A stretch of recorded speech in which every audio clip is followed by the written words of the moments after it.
I am saying your Hey, name right. Robin, I don't Yes. think I've let them in yet. Oh, sorry.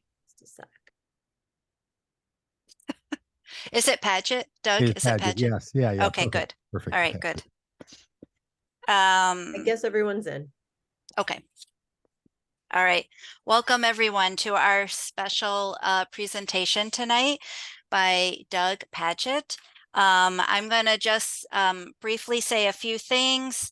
If you live in Kenosha County, the Kenosha County Democratic Party welcomes you to this very special presentation. If you live in our county and you aren't a member of our party, please join our next membership meeting at the Kenosha Union Club at 7 p.m. And our annual dinner will be Saturday, October 14th. And Sarah Rodriguez is going to be our keynote speaker, so you're not going to want to miss that. This weekend is a weekend of action. If you live in Wisconsin, please connect with your local county Democratic Party and connect with others. There's a lot going on in our state and everybody's help is needed. All right, enough with the housekeeping. This is a webinar. It is being recorded. You will be able to put questions in the Q&A. Doug's going to speak for about 45 minutes, and then he'll answer as many questions as possible. I'm Robin Cullen. I'm with the Kenosha Democratic Party. And let's introduce our guests. So for the past 2 decades, Doug Pagitt has been leading the conversation on progressive faith and politics. A proud, concerned, and hopeful American, Doug is a social activist. He is co-founder and executive director of Vote Common Good, a national political nonprofit dedicated to inspiring, energizing, and mobilizing people of faith to engage in civic life. Pulling from his experience as an author, pastor, and business owner, he consults for and trains churches, politicians, businesses, and nonprofits throughout the United States on issues of culture, leadership, social systems, Christianity, and progressive evangelicalism. He has authored 10 books. His latest book is out, Doing Jesus, 7 Ways to Live Out the Promise of Greater Than. He's the founding pastor of Solomon's Porch, and he lives in Minneapolis with his wife, and he has 4 adult children. Doug, we are so excited to have you here. Thank you so much for spending some time with us this evening and teaching us about this very important topic. So I'm going to turn it over to you. Thanks, Robin. Yeah, right on. Really good to be with you. Thanks for the invitation. And for putting all this together. And to all of you that are on here, I see, a whole quorum of people that are watching. We're really excited that you're here. We're going to be talking about the threat of Christian nationalism in the United States. I'm going to actually screen share here in a moment. There's going to be a whole lot up on the screen. It's going to include some graphics, it's going to include some video, a whole bit. Everything you're going to see tonight that I'm presenting is available to you in a series of other formats. As Robin mentioned, I am the executive director of a group called Vote Common Good. And if you go to our website at votecommonggood.com, we can do a couple of things. One, you can get on our email list. We'd love to stay in touch with you about the work we do. I'll say more about all that work, but you can also find audio and video resources of this presentation. We've done this presentation all over the country in person. We've recorded a number of those. We have curriculum for organizations to use that come in small bits and pieces of this larger 45-minute presentation. So you can do a 6 or 7 minute segment if you want to do a discussion group. And there's also an audio podcast that takes this content and breaks it down in different ways. So all of this content is going to come fast. There's a lot. Glad to take questions and so on after we go through the presentation. But just so you know, this is not only being recorded, this very format here, but all of this material is available. You can download all the keynote slides that I'm putting up and everything. So if any of this is interesting to you, it's all there. Okay, so Vote Common Good is a group that tries to ask faith voters to make the common good their voting criteria. Fundamentally, we help people who have a political identity that somehow became wedded to a Republican voting identity. We help those religious identities that got wedded to a political identity of Republicanism to separate for the people who want to see a separation of those two identities. So that's our primary work. We do that in a whole lot of ways. We create content. We do a lot of audio and video. You can find all that on our YouTube channel and our Facebook and our website and all that. We produce a lot of content. We also travel the country and we hold rallies and events. We are coming to Kenosha, Wisconsin in 2024. So I'm really glad to do this, and we'd love to work with all of you, and you'll see some images and all the rest of that. So this particular content that we have came out of a very real need that we felt after the insurrection on January 6, 2021. That particular event was meaningful to a lot of us who work in religious and political spaces, because fundamentally that insurrection was funded by, in both the financial side, but also in the ideology, by Christian nationalism. It was a Christian nationalist effort.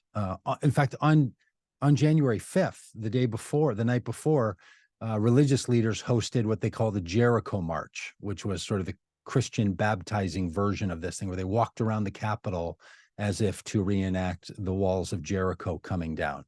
And they wanted to see the installation of a Christian theocracy in the United States. So this stuff we're talking about, it's really important. And look, I know it's important to all of you in Kenosha, because because I know that there's a whole movement of Christian nationalism in your area, because there's a whole movement of Christian nationalism all over the country. So we're going to get to all that and talk about it. So I'm going to go into a screen share here, and I think that's going to mean that I'm going to pop up small in the corner, and you all are going to you have to see us up there in the corner.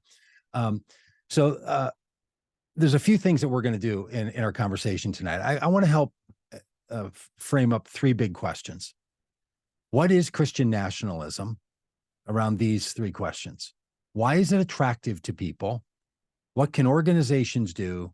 And what can individuals do? So we're going to spend a bit of time talking first about what Christian nationalism is.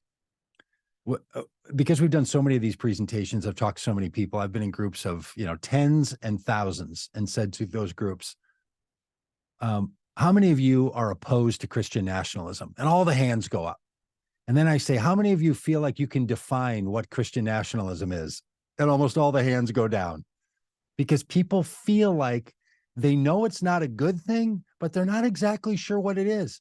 They don't know why people are into it. They don't know what they're supposed to do about it as an organization or individual. So that's why we put this particular program together, traveling the country doing that.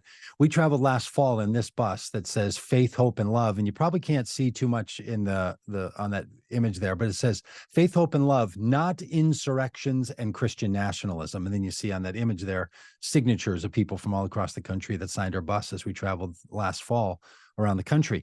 And so we thought it was important to travel around and to make a very clear statement in the media, for the media, and with individuals and organizations that Christian nationalism is a real threat.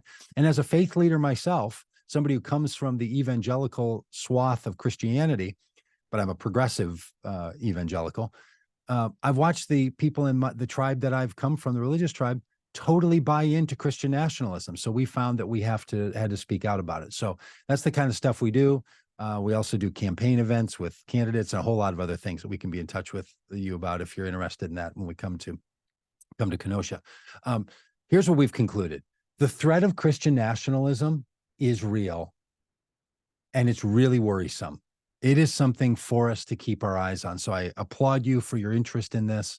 And I'll tell you that 15 years ago, I knew what Christian nationalism was. Christian nationalism is not new as an idea. It's new in some ways in this particular iteration, and we'll talk a bit about that, but it's not totally new as an idea in the United States. And 15 years ago, I thought, look, Christian nationalism is fringy. It's not really something we need to be overly concerned about. We don't need to spend a lot of time, energy, and money. Just leave those people alone. Don't stir up the weird little rat's nest over there, and everything will be fine. Well, I couldn't have been more wrong. And everyone who held that opinion was wrong as well. And that's a lot of us. So we've taken a really different tack on the need to help people understand what it is and how to respond to it. There are going to be, we're going to get to the point where I make some suggestions about what you as an individual can do. I actually believe the most power we have to deal with Christian nationalism is to deal with it on an interpersonal level. We're going to talk about what organizations can do, for sure. We're going to talk about what organizations promoting Christian nationalism are doing. But the most powerful antidote to Christian nationalism is personal engagement. And we believe that there's three questions that drive personal engagement. What do you believe? Why do you believe it? And then most importantly, what does that belief do for you? What role does that belief perform in your life? That's a fundamentally different question, that third one. And so what I'm going to encourage you to do is to become good at being able to talk about these issues, being good at being able to talk about what Christian nationalism is, to ask people about it, and all the rest of it. All right. Christian nationalism is big in the media. Maybe you all know this. You've seen, there's just a smatter. These were just a screen grab of Christian nationalism news stories from one random day last year, last fall, just over a year ago right now. It's all over the place. It's an important conversation. It's in the media, and it needs to be. It's important that it is. In fact, I saw a news special that was on MSNBC, and I'm going to show you a clip of it right now. I think it does a good job of, well, first of all, framing up what Christian nationalism is, and also making some corrections. And it might terrify you a little bit when you see this, because this particular news story that was on MSNBC, it was actually an hour-long special on MSNBC, focused around a particular candidate in South Texas on the border. Congresswoman Flores won a special election a year and a half ago in June. She since has lost her seats in the normal election that happened in 2022. But in 2021, she had won a special election running on a statedly Christian nationalism effort. She is a Hispanic woman in South Texas running as a Christian nationalist. Now, part of the reason I think that's important is it's easy for us to believe that Christian nationalism is only attractive to white Christians, because sometimes we hear about white nationalism, we hear about Christian nationalists, and we hear about white Christian nationalism. Now, those are all different movements. They're all something to be concerned about, but don't be convinced that only white people want to see the United States be a particular kind of Christian nation. It's actually a significant movement in the Hispanic and Black communities as well. So Christian nationalism is not only a white church movement, even though a lot of white nationalists also want the United States to be a Christian nationalist country. Don't conflate those. And I think this story illustrates this new modern version of what Christian nationalism is, and then we're going to get into it. So here's this piece about Maya Flores. She was the congresswoman in South Texas, and she's since out of office, but here are the interviews with her. Flores is running at a time when Republican candidates around the country have called for religion to play a greater role in government, some of them calling for an end to the separation of church and state, some of them calling for the U.S. to become an explicitly Christian nation. We need to be the party of nationalism. And I'm a Christian and I say it proudly. We should be Christian nationalists. The church is supposed to direct the government. The government is not supposed to direct the church. And I'm tired of this separation of church and state junk that's not in the Constitution. It was in a stinking letter, and it means nothing like what they say it does. We asked Congresswoman Flores for her view of government and religion. Do you think there should be a separation between church and state? Well, I believe that the government has no business, getting involved with the church. But I do think that the church does have the right to get involved in the government and letting us know, because again, I believe that the church knows the people better than the government. And that is a fact. But I agree that the government has no business, getting involved with the church. There has to be a separation. Train of thought, do you support the United States becoming a Christian nationalist country? Yeah, I do. I believe that we should always put God first. Okay, this conversation that Congresswoman Flores is engaged in is something a lot of people. She speaks the way a lot of Christian nationalists do. You may have heard it already. There was a conflating of the idea of what an individual should do or what the church should do with what the government should do. This is one of the most powerful notions inside of Christian nationalism is that they confuse very often the freedom that an individual has, the freedom that a church has, the freedom that an organization or a business has, with that which the government is supposed to do. This is the fundamental idea of Christian nationalism, is that it wants the government to give specialized treatment to certain religious efforts and movements in the United States. That's the fundamental piece of it. And you could hear it in Representative Flores' comments, because she's saying, yeah, I think we should put God first in things. Well, yeah, you as an individual may want to put God first, but that's not what the government should be doing. And then her saying that the government should have nothing to do with churches. But as Representative Boebert was saying in her sermon that was excerpted there, she's saying churches should be leading the government. And as opposed to religious people from all religions should participate in our democracy in the same way. Everyone's up for people participating in our democracy, right? That's a very good thing. We want everybody participating completely. You don't want the government giving special treatment to certain people or taking particular religious ideas as if that's the only rationale for those being government ideas. All right, I'm going to show you one more clip from the person who helped organize the effort going on around Maya Flores and her candidacy, because what he shows is the larger scale effort of what's happening not only in Hispanic churches, which he's speaking about, but in churches all across the country that's going on too. So that's this person. Oh, sorry about that.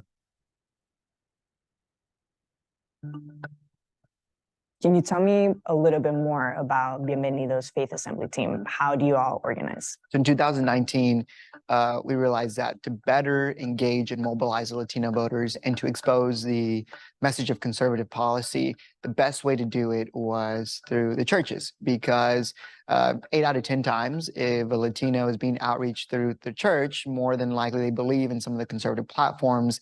So it's much easier for them to get out and vote Republican. The Congresswoman started and ended her campaign in the church.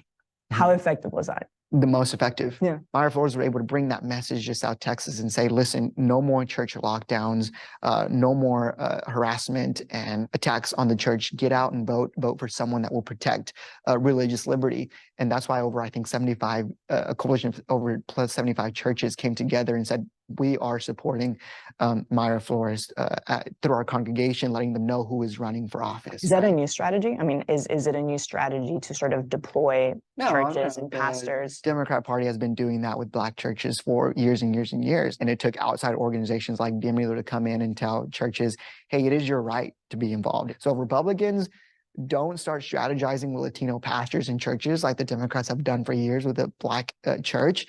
There will be no victory for conservative candidates across the country. God, family, and country. Why do you think those 3 words resonated so much? It is with Latino specifically. It is the heartbeat of the Latino community. You can't have moral values without having faith in something, faith in having understanding that God is, your rights come from God and God only, right? So tying those things into That's a dangerous thing to say, that your rights come from God and God only. What do you mean by that? Absolutely not. Are you kidding me? I would rather say that my rights come from God than rights come from government. Government can take away my rights. I mean, in the Constitution, we have unalienable rights that come from our Creator, being that we have the opportunity of life, liberty, and the pursuit of happiness.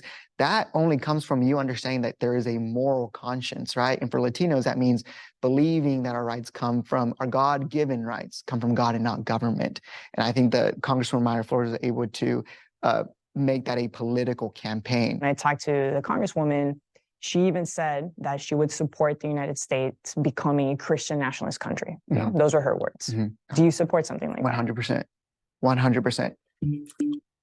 Okay, so this is the kind of thing that's going on, is that so many of these leaders are seeing Christian nationalism as the means by which you're going to be able to do outreach to an entirely new cluster of people. Now that is important. It's what's happening, and it's the reason that so many people are embracing Christian nationalism. Christian nationalism is seen as a foray into a whole group of voters who currently don't vote for Republicans. Look, Christian nationalism fundamentally is not a religious movement. It's a political movement that uses the language and the notions and the ideas of Christianity in order to propagate a political agenda. But a lot of the adherents don't know that. A lot of the people, they're just like some of the people you're going to see over the course of these interviews. They're people just saying, well, I think we should just make God more important in America. Well, that's a fine thing if that's what you think you should do. Go ahead and make that argument. But don't try to have the government be doing that work for you. Our primary argument is this. Christian nationalism is not a conversation about people exercising their faith. Christian nationalism is about the government exercising the government's authority and power to advocate for, to derive authority from, and to privilege any particular faith. If you end up in a conversation with someone about Christian nationalism, I promise you're going to have to repeatedly say to them, I'm not saying that you as a person of Christian faith should be limited from exercising your faith in the United States. You should totally be free to exercise your faith and to express your religious opinions. What you can't do is ask the government to use government's power to advocate for or derive authority from a particular faith or give privilege to any faith. That's the difference. And this, it's almost a civics level class that we have to get to, because I'll tell you, here's what happens. In the Republican world, the conflation of Christian identity and American identity have become so welded together, people can't see one from the other. And in the Democratic Party, the party that I find that I'm a part of and that I work for and that I do and put my energies into advocating for, it's almost the polar opposite. We don't even talk about issues of faith. That faith has almost no place inside the Democratic Party. So you end up with this real tip scale where the people who think faith matters in America feel like they're hearing that from Republicans, and the people who want there to be less religion in our public spheres and in our government tend to lean toward Democrats. That's just the context that we're in. Now, we'll talk about that in the Q&A if you want to, about what can or should or shouldn't be done about that. But that's a reality we have to face. So you end up with people who just see the Democratic Party as godless, which it's not, and they see the Republican Party as somehow Christian, which it most certainly is not. But people feel that way, right? This is sort of the sensibilities that people have. And what we need to do is to help distinguish between citizens' personal motivations and the government's role and authority. So I live in Minneapolis. Until a redistricting that happened in this last election, my congresswoman was Ilhan Omar. Ilhan Omar is a Muslim woman. Now, I want Ilhan Omar to express her faith as a politician. I want her to hold her faith deeply, but I do not want her making laws based on her faith. I also don't want Nancy Pelosi, when she was the Speaker of the House, a strong Catholic woman, to be making her decisions about laws simply based on her Christian faith. Our Christian faith ought to motivate us for public service, but any particular government role and authority needs to find its authority from someplace outside of our religious teachings. If the two happen to match up sometime, like if your religious teaching asks you to care for the poor and our government also wants to care for the poor and they hold that in common, fair enough. But we don't want our government deriving its rationale from scriptures, from any faith, scriptures alone. Now, this gets complicated. It's been complicated in America from the very beginning, and we're going to get into some of this as we go. But here's a quote about what Christian nationalists are looking for on this front. I'll read this one for you. I know you can all read if you can see the screen, but I think sometimes it helps to sort of hear it. The belief of Christian nationalism is that America is anointed by God to convert the world to Christianity by force if necessary, and they seek to accelerate Jesus's return and rule on the earth. And this divine mission, as they see it, will be carried out when true believers seize control of the institutions of the United States government. That's a lot packed in that little quote. But basically, the idea is that these folks are not just saying America used to be a Christian nation at our founding and we need to get back to our roots. No, they have a vision that there's going to be a global movement in which the teachings of Jesus rule the world. And the way that's going to be foisted upon the world is through the power of the United States government. It's this weird idea that sees the United States as a new version of the nation of Israel in the biblical story. So in the biblical story, you might know that the nation of Israel are the called people of God. And the way these folks talk about this is that the United States is the younger brother to Israel. That's part of the reason why there's so much care and protection of Israel for some of these Christian nationalists, because they see it as the older but smaller brother. And the new, younger, bigger brother, the United States, now picks up the mantle to extend God's agenda through Jesus to the rest of the world. So these folks are not just talking about taking over a school board. They're not just talking about getting prayer options back in school for Christians and Muslim kids. They are talking about accelerating the return of Jesus by Jesus's rule on the earth. That's what's going on. And I promise you, I am not putting words in their mouth. I spent a lot of time around these people. I know the people who hold these views. This is what they believe. If they were watching this webinar right now, they would say, thank you, you got us right on that one. That is what we're up to. So this is not trying to down talk them. This is trying to explain, this is exactly what they want. I think this is radically dangerous and is a new version of danger into our society and to our democracy. You might be familiar with this group called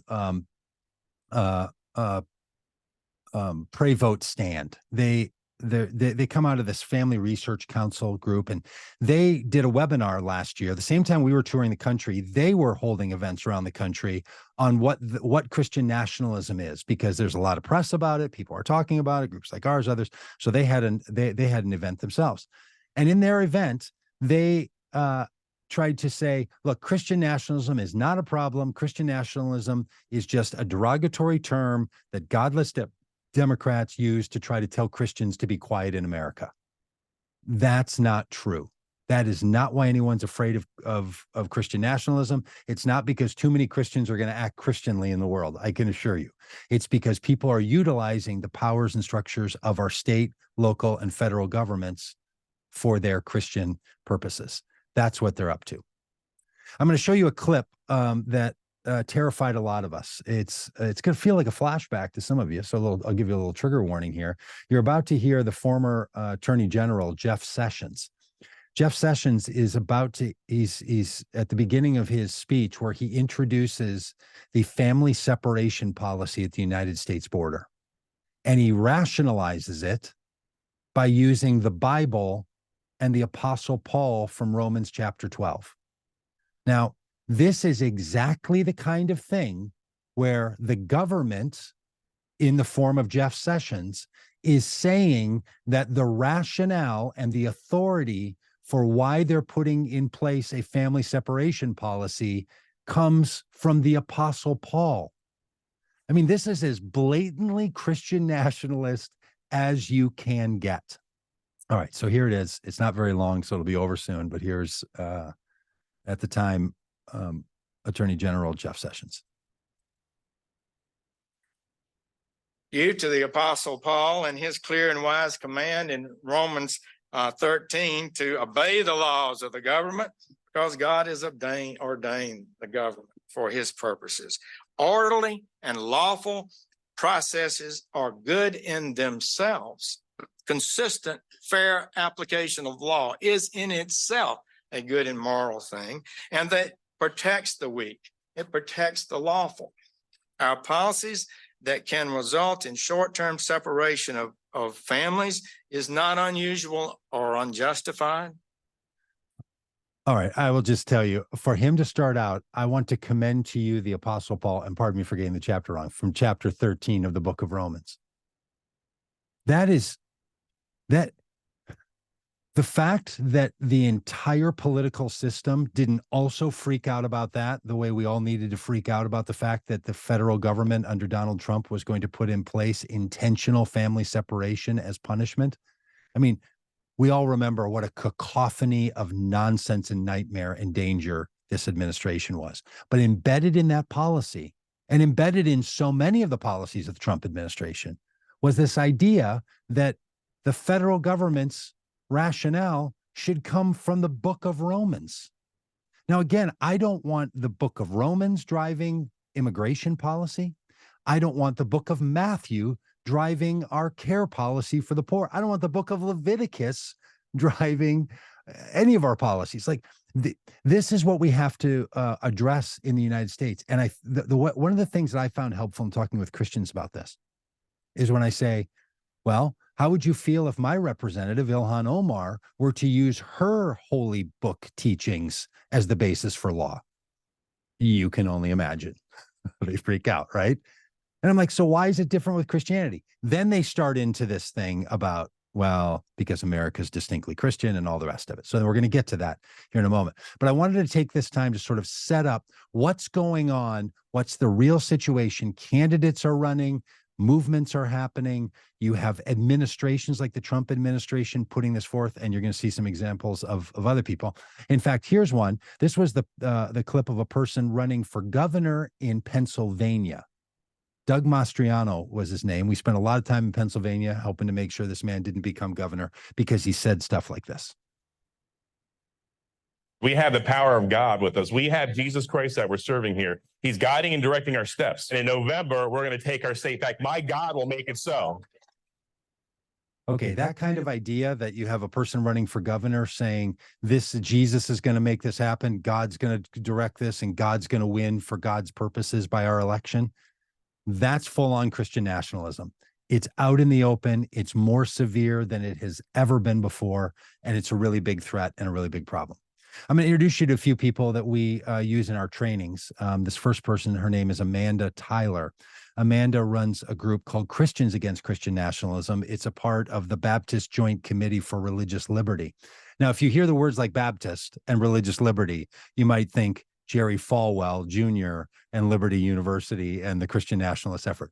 These are American Baptists for the Baptist Joint Committee, and they are calling for religious freedom and to remove religion from its overextended place inside of our state, local, and federal government. So Amanda is really great, and she's a great friend of our efforts, and we do a lot of things together, and she's a big part of this curriculum. So I'm going to show you this little piece of an interview that we did with Amanda. And Amanda is again, the group is called Christians Against Christian Nationalism. You can find them all over. They have some great statements and really wonderful resources available to you. And we did an online webinar just after January 6, 2021. Amanda was a part of that, and that curriculum is a part of our ongoing curriculum that I said you could download on our website and other places. So here's Amanda. Pardon me.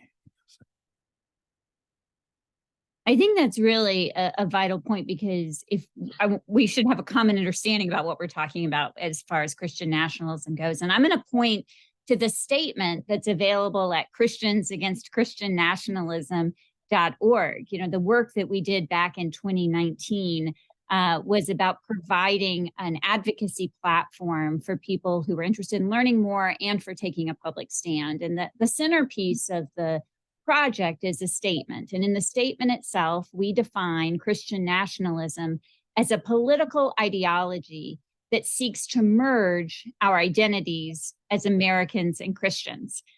So a few things here. You know, one, we are specifically talking in the American context. This is something that comes up. This is not particular to the United States, but in our work, we are really focusing on the American expression of Christian nationalism. And so we talk explicitly about American and Christian identities. But we also want to distinguish that Christian nationalism is not Christianity. Christian nationalism is a political ideology. Christianity is a religion. That said, you can't totally divorce Christianity out of it. It'd be great just to say, oh, this has nothing to do with Christianity. Yeah. That would be really easy, right? That's not accurate. And that's because Christian nationalism uses the narratives and the symbols and in some cases, even the theology of Christianity to further this political ideology. But as we define Christian nationalism, it is not itself a religion. It is more about identity than religion in a lot of ways. And we get at this in one of our resources that we have available at Christians Against Christian Nationalism, a really handy one-pager that your guests last week, Andrew Whitehead and Samuel Perry, helped us put together, called What is Christian Nationalism? And we talk about how it's more identity than religion. When we define Christian nationalism, I think it's also important to say what it's not. It's not patriotism. Patriotism is a love of country, and we can show our love of country in a number of different ways. We can wave an American flag. We can protest in the streets. We can exercise our constitutional rights, right? These are all different ways to be patriotic. Nationalism is a love of country that also requires an allegiance to it above everything else, including our theological views. And so when our theological view, when our patriotism starts to ask us to sacrifice our theological views, that's no longer patriotism, that's nationalism. And particularly as we're talking about here, Christian nationalism. All right. So Amanda is so great. I hope you all have a chance to find her material and all the rest of it. She referenced these two people named Sam Perry and Andrew Whitehead. They have written a book called Taking America Back for God. It's a sociologist look at Christian nationalism in the United States. It's not advocating for the idea of taking America back for God, but this is a comment that you hear a lot from Christian nationalists. They say this phrase frequently. It's time to take America back, not for a political party in their view, but for God. So this is the project they're up to. And if you're running into Christian nationalists in your own place, I'm fairly certain that this is going to be the kind of language that you're going to hear from them. It's going to be take America back for God kind of language. So they've written this book about it. And part of the work that they do is public surveys. These are big public surveys asking people what their view on Christian nationalism is. And if you hear something like 50% of Republicans or 35% of Americans are Christian nationalists, it comes out of these studies, often from Pew Research and from Sam and Andrew's work. And you're going to hear an interview that we did with them. But I want to explain what they do. They created a scale based on a series of questions. I'm going to show you those questions as a part of our presentation here in a moment. But people were then given a chance to answer those questions with a strongly agree, not sure, disagree, strongly disagree. So there are 5 choices to each question. And then you're given a number based on each one of those. So if you said strongly agree, you receive a 5. If you said strongly disagree, you receive a 0, right? So it's, 4. And then if you disagree, then you receive a 0. And then you add those total numbers up and it gives you a total a cumulative amount of how Christian nationalist you are, up to 24. And then that puts you on this scale. So some people on Christian nationalism, when they take a Christian nationalism survey, end up as a rejecter. They're in the 0 to 5 category. They've answered in such a way that they receive 0 to 5 points. Some people are what they call resistors. These are people that think Christian nationalism is a problem, but they're not really, they're not going to seminars like you all are on a very fine Thursday night. They're not running an organization, driving around in a bus saying, let's stop Christian nationalism and insurrections. But they're against it. And then there's accommodators. These are the kinds of people that are like, look, yeah, I mean, sure, religion should probably be more important. And we should probably have a prayer on Friday night at the football game, that kind of thing. And then there's ambassadors. Those are the people pushing it. You're going to hear from them in a moment. This is going to come by fast when they talk about it, but I wanted you to see it. And Andrew makes this point in what you're about to watch. He says, it's important to see that Christian nationalism is my language, not his. I can't remember how he says it, but it's not an on-off switch. It's a dimmer, right? Or it's a continuum. So it's not just, are you Christian nationalist or not? It's where do you fall on this spectrum? And so you get more than 50%, I think, of the population that are accommodators or ambassadors to Christian nationalism in America, partly because it's gone unchallenged, untested, and there's a lot of work that we still have to do. All right, so here's this interview. This is Andrew in the upper left and Sam, and you're going to hear a bit from both of them. So here's. Yeah, well, I'll dive in first and then let Sam finish it off. So in our book, we performed or were able to get data on these large national surveys, and we asked respondents 6 different questions where they could strongly disagree to strongly agree with them.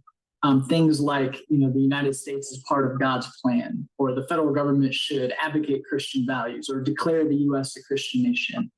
And so the degree to which people strongly agreed with those or strongly disagree, we assign them point values. We're able to create a scale by adding all those different questions together.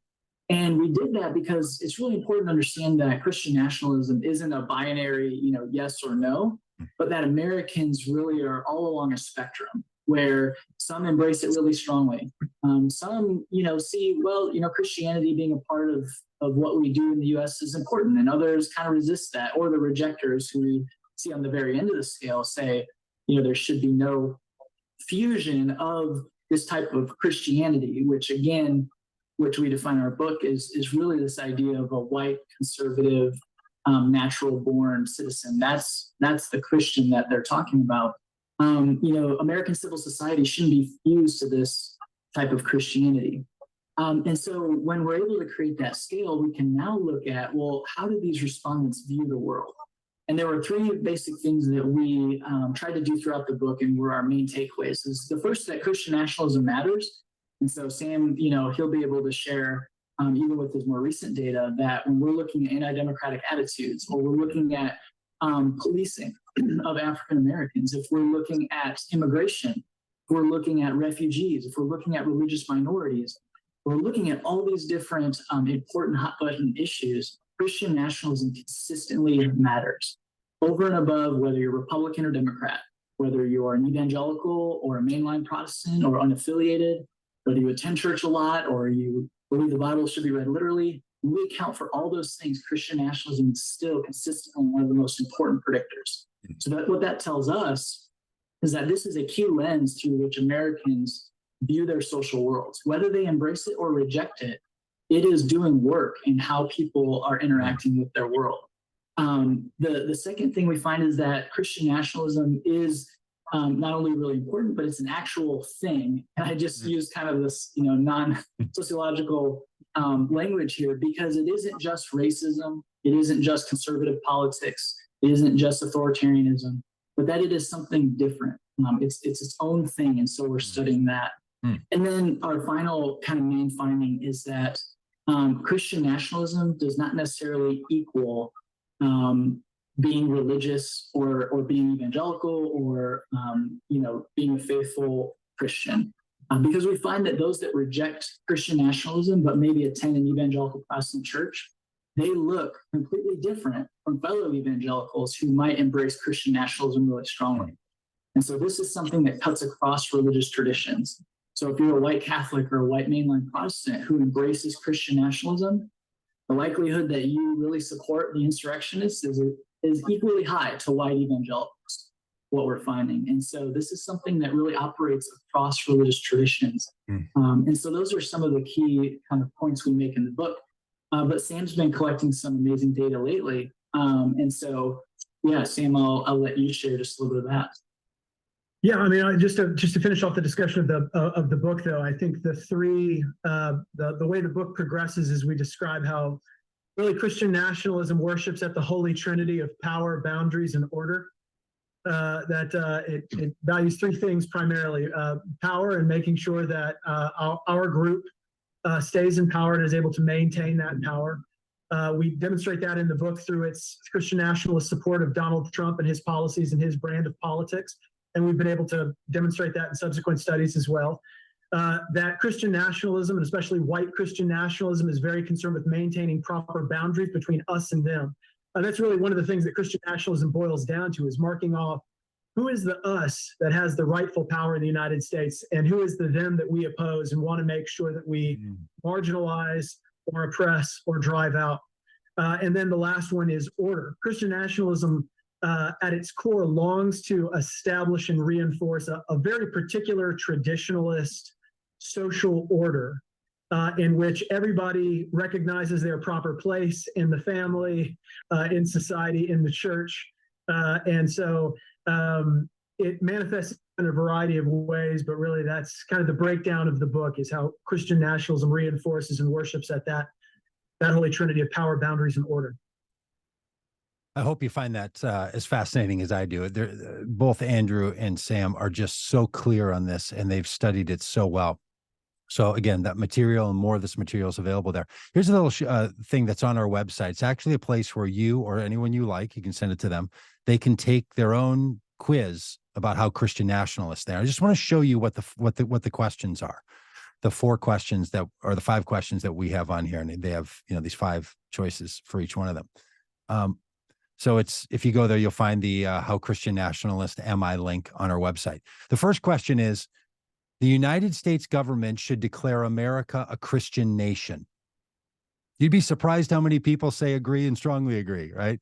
If you put strongly disagree, you're going to end up with a 0. If you put strongly agree, you're going to end up with a 4. U.S. laws should be based on Christian values.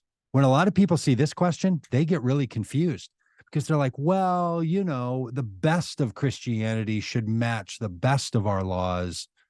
Yeah, that's not what it's asking. It's asking, should our laws be based on Christian values? And then, of course, it raises the question, whose interpretation of the Christian values? So it's a great question. If the U.S. moves away from our Christian foundations, we will not have a country anymore. You'd be shocked how many people agree with that. If we're not Christian, then we're not America. The next question, being Christian is an important part of being truly American. A shocking number of people say yes to this. And then finally, God has called Christians to exercise dominion over all areas of American society. In other words, Christians aren't supposed to just be in charge of churches or Christian schools. They should have some sort of dominion, rule, authority in every area of society. And again, a shocking number of people believe that that's true. So these are the kinds of questions that end up getting more than 50% of the people in the United States Christian nationalists supporting. So this material is available on the website if you want to. All right, let me pivot here for a moment and talk to you about what it is that people find attractive about Christian nationalism, right? You might be saying to yourself, what on earth is it that drives these people? What do they want? I've sort of tried to describe some of what they have going on. So I'm going to give you these 5. You might be picking up a 5 theme tonight. Fair enough. One is the belief that the country was started as a Christian nation, which I have to put a question mark there, because that belief is just so wrong. It is not started as a Christian nation. When the United States was formed as an independent nation, it chartered itself with no religious priority. That's the whole point of the First Amendment, and that the government shall establish no religion. Now, here's the truth about America, though. It wasn't always an independent nation, which we know. It was a series of colonies, and some of the colonies, as colonies of England, which did declare itself a Christian nation, saw themselves as a reflection of a Christian nation. So some of the colonies have a history of being Christian colonies. You might know that history of Pennsylvania and other colonies, that they saw themselves specifically as Christian. So there's an argument made by Christian nationalists about the founding, but this is a big one for a small percentage of people. Now, I will tell you, if you get 100 Christian nationalists together, 10%, 20% of them are going to be really committed to it was a Christian nation, and that's why we need to remain one. But most of them, it's these other issues that drive their Christian nationalist commitment, not just was America. So you can win the argument about whether this was formed as a Christian nation or not, and it doesn't do any good, because people are just ready to move on. The next is a real confusion between the term church and people. It happens all the time. In churches, religious leaders and participants alike, and I'm one of those religious leaders, tends to say to people in churches, look, the church is not a building, the church is not an institution, the church is not a belief system, the church is the people. And in the United States, we say, we the people, in order to form a more perfect union. And so then the people in the church and the people in the country kind of get all mixed up, and people get confused. You heard that in the Maya Flores interviews, where she's like, yeah, people, and people should be free, but then people, it starts to mix this up, happens all the time. The third I briefly mentioned, I won't say much more about it, but it's seeing the United States as the new Israel and Christians using Jewish text to explain themselves. But the biggest reasons are these next two. And this is what makes the modern version, the 2020s version of Christian nationalism, unique. Those other three have been around from the founding of the country. But these last two, these are new. It's the holy war narrative and seeing the United States through fulfilling God's plan through something called 7 mountains. So I'm going to spend a few minutes on each of these, and then we'll get to some Q&A with all of you. This holy war narrative is a really big deal. It's the belief that fundamentally what drives everything in America is a spiritual war. If you meet Christian nationalists, if they come try to take over a county government, or they come to take over a library, or they want to have their sights set on school boards, they will be talking about holy war Christian narrative stuff. So I'm going to show you and give you a little trigger warning on this one too. You're about to hear from Michael Flynn here in a second, and that's going to put a little shock in you if you're not used to hearing from Michael Flynn. But Michael Flynn, he's the person that was the security advisor to the Trump administration, and then pled guilty to crimes, and now is out on a holy crusade. And PBS did a special with the Associated Press called Michael Flynn's Holy War, and this is a segment that comes from that. General Michael Flynn, ladies and gentlemen. Michael Flynn's political influence has only grown since the January 6th insurrection. Tomorrow, we the people are going to be here, and we want you to know that we will not stand for a lie. General Flynn, do you believe in the peaceful transition of power in the United States of America? Flynn has endorsed around 100 candidates for federal, state, and even local offices, raised millions, and helped launch the Reawaken America tour that mixes politics and religion. I mean, there is a spiritual war and there is a political war. And they are going on. They're going on in this country right now. Since the November Virginia election across the country, we have overturned 200 school boards in this country. 200. So Flynn is getting in front of audiences and he's using Christian nationalist rhetoric to rally people who want to be fed that because they want to be excited, mobilized. They're going to shut our churches down and they're going to tell you, you're going to get mandated to do this, you're going to get mandated to do that.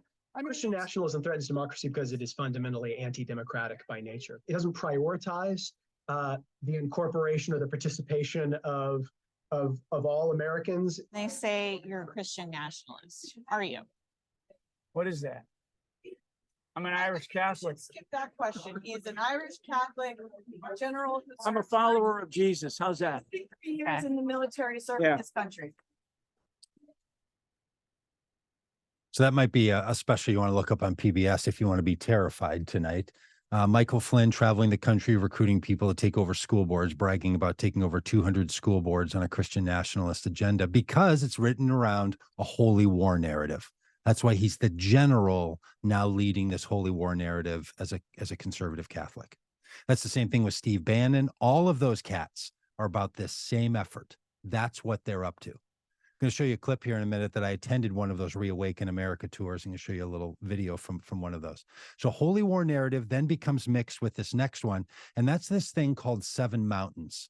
So what I'm getting at here is that the role of the United States to Christian nationalists is accomplished through the anointing of significant leaders in 7 areas of cultural influence.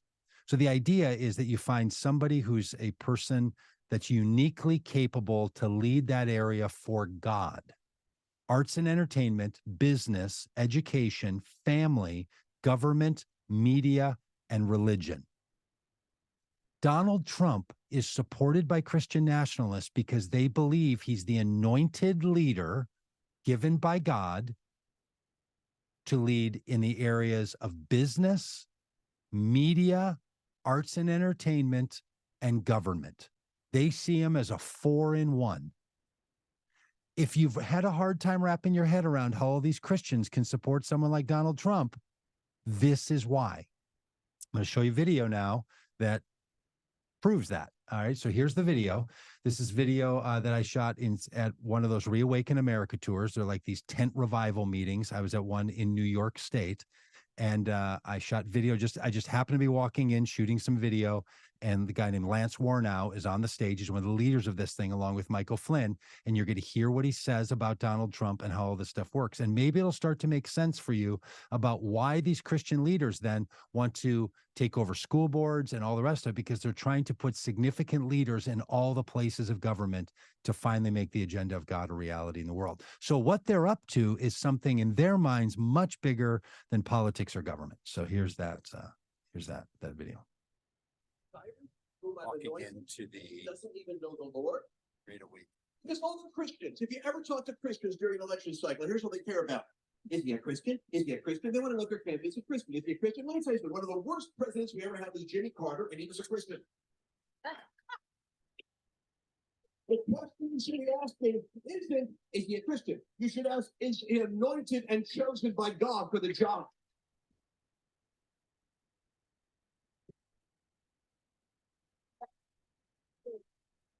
No, you're not getting a choir boy. But I'm telling you something prophetically. As I sat there, that anointing was on Kim, came upon me, and I was... So here's the thing. A lot of times these Christian nationalist preachers talk about a prophetic voice. That's a really important bit. And maybe it's hard to put all together, but he's saying that because he has a prophetic calling, prophetic voice, he will know how to determine if someone is chosen by God or not. And that's the thing, that when these Christian nationalists say we should only have leaders that are anointed by God, they typically mean their God, of course, and their understanding of God. So what they're doing is saying that the God of the universe has put someone who believes and thinks the way they do into a position of power, and therefore you can't argue against it. That's the heart of the Christian nationalist prophetic narrative. All right, so that's the kind of stuff that goes on. I'm not gonna torture you with Pat Robertson here, even though I could. That's what Christian nationalists are up to. They're seeing unique leaders identified to give the power of God in every area of society. So their agenda is something much bigger. All right, I'm gonna give you 3 pieces of advice, and then we'll have time for just a couple of questions. For organizations, the most important thing you can do is make the alternative to Christian nationalism a movement that includes all of us. Because Christian nationalists, as Sam Perry put it, are built around boundaries, ins and outs, winners and losers. Making it about all of us and make it a civic understanding of involvement of all of us as a priority. So the great response is, how does this include all of us? How do we make sure it includes all of us? And we have to learn to break the no talk rules around this stuff. If you're a grandparent of a child the age of my grandchildren, you might know the Disney movie Encanto and this notion in that movie that we don't talk about Bruno. It sort of plays on the no talk rules in our society, and we have to learn how to talk about it. If you're involved in churches have a major role in this. We help churches with this stuff all the time. In fact, recruit any churches in your area to help combat Christian nationalism. The best people to combat Christian nationalism are Christians, because they can talk to their own about it. And Christians need to make anti-Christian nationalism movements an issue of their faith and make civic involvement a discipleship project.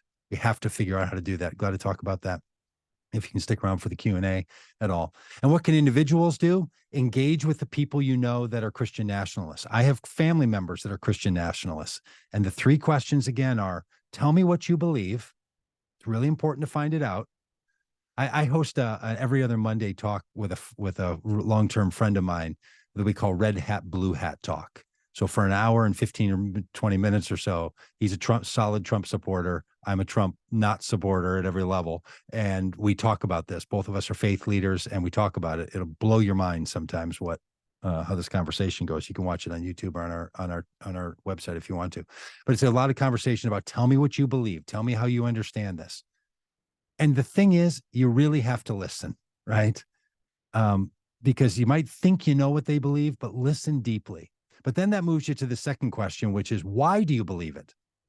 And then you hear the rationale for why they believe it. But the most important question, as I mentioned earlier, is, what role does that belief perform in your life? What does it do for you? That's the fundamentally most important question. What does it actually do for you? So if you're in conversations with anyone at a personal level, or if you're a representative of an organization and there's somebody you're interacting with as representing the organization, they're an individual, deal with these three questions. Listen to them, find out why they believe what they believe, and then ask them what it does for them. And that's when you get to the heart of it. And oftentimes people who hold these beliefs want to stop holding them because it freaks them out a little bit when they realize what it is that they're actually believing. All right, I'm going to stop sharing and we can pop into a little Q&A here. I know it's 7:30 my time, so I know some of you may have to go, but I guess you could pick up the Q&A on another time. Robin, can we stay for another couple of minutes and do some Q&A? Yeah, I can if you can. Are you Okay. able to read any of the questions or? Yeah, I'm looking for them now. I'm clicking that and trying to see where. Okay. Well, one of the questions I had, first of all, I want to thank you so much for educating us and frankly terrifying me a little bit about some of these things. Yeah, I find it terrifying that 50% of Americans are accommodators or ambassadors of Christian nationalism. What I wanted to know were, are there some phrases that people might use to it kind of imply that to let us know that they're coming from a Christian nationalism point of view, even if they don't actually say it? Are there any common phrases that we may Yeah, hear? super insightful. Look, most Christian nationalists do the thing that Michael Flynn did there, which why I like to include that, where he's like, Christian nationalism, what is that? I don't even know what that is. Right. Oh, really? You don't know what that is? Like, do your homework, man. Of course you know what that is. This is very common. They're like, you're just using that as a derogatory term. So they won't say, hey, Doug here, Christian nationalist. I'm wondering, could I run for the school board? You know, that's not what they're going to say. What they're going to say is something where they start to express like that their Christianity is under threat. If you hear someone saying it's not safe to be a Christian in America anymore, Christians are being gagged, Christians don't have a chance to express their opinion, Christians are being shut down, they're going to shut down our churches. The thing that fueled the modern movement of Christian nationalism is, as I said, the Holy War narrative and the Seven Mountains business, coupled with government shutdowns. When our state and federal government did not give exceptions to churches and synagogues and mosques, like they did to airlines and to Home Depot, Christians freaked out. In the clips that you saw, you heard him mention it. Flynn said it. You know, Lauren Boebert was talking about it. It's the talking point. When you hear government overreach that wants to stop Christians, that's the heart of Christian nationalism stuff. Okay, great. Thank you so much for that. Okay, I think we have a couple questions. One question is it fair to say that the roots of Christian nationalism really has its ideological origins with John Rushdoony? Russo? Yeah. And the emphasis upon a post-millennial transformation of society. Oh my gosh. Now you're speaking my language. Now we're getting theological nerdery. I love it. Thank you. Yeah, look, what the questioner is getting at is this version of the Seven Mountains, this idea that there's going to be a reign of God that's going to come on our earth when we get things straightened out by having the right leaders in the right places on earth. It's a Christian view that's often called, as the questioner said, it's post-millennial kind of thing. Yes, so yes, for many of the people, but for many of the people, they don't know the theologians behind it. They just believe these notions and ideas. It's being pushed all over the internet all the time. And most Christian nationalists, by the way, are not church participants. This is going to blow your mind. The greater the likelihood that a person is involved in a church lessens the likelihood that they hold Christian nationalist views. Okay, that for a lot of people is like, what now? You know, they get the curious dog head tilt. Because what's the version of Christianity that's the most Christian nationalists are people that have stopped going to churches and are fed their Christianity a la carte online. They're in huge movements online, YouTube videos, Facebook chat stuff, because they can't find a church that will teach the truth. another giveaway of a Christian nationalist. There's no real Christian churches in our town. So I have to go get my stuff from somewhere else. Or they might be a member of a church, but they don't go much anymore because they listen to this other stuff. So these are not people theologically engaged often. They've been recruited up into this stuff by all these ideas. So it gets really hard to pin down, like, where did you get these ideas? You know, and the way oftentimes some of these movements use the Bible feels really different than the way a lot of people who are good at their Christianity use their Bible. So it gets real funky really fast. Okay. Can you, I don't know if you can see any of these questions. No, I don't know why I can't. Okay. I thought a little window popped up before, and now I don't know. Can you help me see them? Like, are they somewhere? Yeah, they're at the bottom, but okay. I click on that little button down there, but I don't see the window popping up. Someone, this is an interesting question, and I'm sorry if we don't get to all your questions because we do need to end here in just a minute. But have you heard of any movements in the Catholic Church that are countering Christian nationalism? Yeah, there are some, but because of the way the Catholic Church is organized, it's different than the way Protestant churches are organized. It's easier for movements in Protestant churches to just start whipping up something, you know. In the Catholic Church, that's a little more difficult for it to be officially a part of the Catholic effort. So a lot of Catholics get involved with our group or with Christians Against Christian Nationalism or others and sort of have to step outside the Catholic the Catholic circumstance in and of itself, because there's no way to talk about Christian nationalism without talking about the role of faith in politics. They become and a lot of churches, parishes, and a lot of bishops don't want to get into it at all, so they won't allow it to happen. We've tried to even hold our trainings in Catholic churches and often run into a level of roadblock that's a little disappointing. The Franciscans do a lot around this stuff. Actually, that's one of the orders that's doing a lot. There's a group called the Franciscan Action Network. We do a lot of work with them, but they tend to be some of the orders more so than some of the movements inside the parishes. Great. I wanted to ask you real quick, can you tell us again when you are coming to Kenosha, and it's your organization that's coming, and can you tell us a little bit about that before Sure, yeah. we... Our organization will come to Kenosha because we're going to be spending a lot of time in Wisconsin. We're going to spend all of 2024 on the road, holding events and meetings, sometimes around Christian nationalism. Sometimes we literally realize we have to introduce Democratic candidates to Christian voters because a lot of Christians have never met a Democrat. Literally, they're like, I've never met a Democratic politician in my life. I've never even considered voting for one. And they're thinking about it for the first time. So we do a lot of matchmaking by holding events that connect these people together. So we're just putting our schedule together. I'd love to be in touch with you and coordinate some of the things that you have going on. And we also we do lots of different kinds of trainings. We do candidate trainings. We do door knocking trainings if you want to go talk to religious voters. Look, if you move 5% of religiously motivated voters in any district, Democrats are going to win these races. It doesn't, there's a lot of, it's partly because there's a lot of them. There's a lot of religiously motivated voters. It's the heartbeat of Republicans. And there's so many of them who are so discouraged with what it means to be a Republican now, and they don't know the alternative. So we work a lot with what we call exceptional candidates. What we mean by that, these are candidates that voters will make an exception to vote for the first time. They'd be something like, I don't vote for Democrats, but I would vote for that Sally. She's pretty great. I'd make an exception for her. Like, that's the thing we do. And we work with candidates. We do free training with them. We help them, lots of stuff. So we do a whole set of things, and this kind of work and other things that we do. And we travel with musicians and lots of stuff. So we do fun events, indoor and outdoor events and all that. So we love. Well, we look forward to having you come to Kenosha anytime.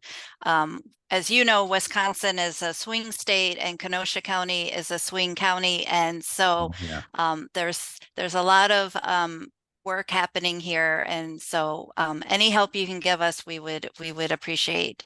I think that we need to say goodbye, but we really appreciate your time that you took on a Thursday to educate us about this really, really important topic. And we look forward to meeting with you again in 2024. Yeah, great. And votecommongood.com. You can get all this, get an Yes. email list. We'll stay in touch if people are into any of that kind of stuff. And my email is doug@votecommongood.com. So if you needed something more out of any of this, feel free to email me, doug@votecommongood.com, and I'll be glad to get back with you. Sounds great. Thank you so much. Hey, Have right a on. good night. Yeah, thanks. Good night. Bye-bye.